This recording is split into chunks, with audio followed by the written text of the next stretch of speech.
Hi there, this is Stickman Sonics, and today I'll be showing you how to replace the batteries on my replica of the Rani's sonic screwdriver. So the only tools you'll need for this are a small Phillips head and a small flathead screwdriver, and then potentially a pair of tweezers. We'll get to that in a minute. The first step is going to be to unscrew the end here, hold the red body, and then grab around this white part here, and just lefty-loosey. And that'll unscrew right off. And then we've got the electronic component in here. Hold on to this and then grab your electronic component. You may need to wiggle it a little bit, but you should be able to pull it out. That one's a bit of a tight fit. Make sure you do that with this pointed downwards, because there's a little piece in here we don't want to slide out. Now you could have two different kinds that I've used. This kind is more based on or directly from the toy versions, and I basically reuse it from that, whereas this one is made on my own. And so this one uses a flathead, this one uses a Phillips head. Whichever one you'll use, they're identical with electronics inside. Go ahead and unscrew this here, and then you can access your batteries, pop them out and replace them.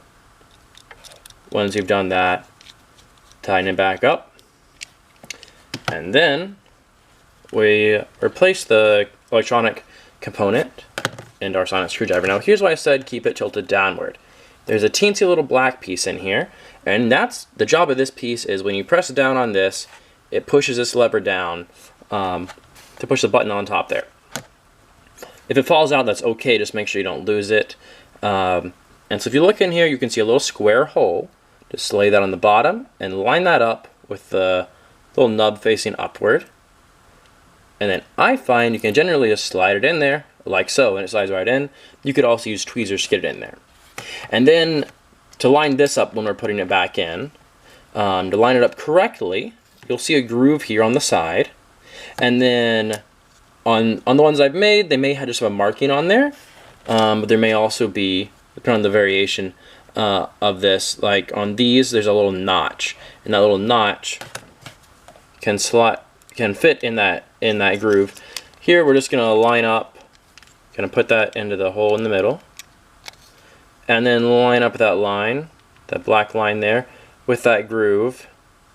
Hard to get both in the view, and then slide it on in. Now if you push too far, it might cause it to be constantly activated. You can just wiggle that out just a teensy bit, enough that it's not constantly activated, and then go ahead and put the white end back on.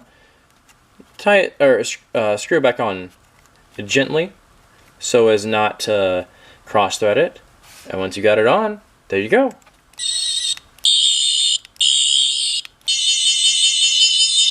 Alright, hope you all enjoyed that. Hope you enjoy this version of the Rani's sonic screwdriver. Allons-y.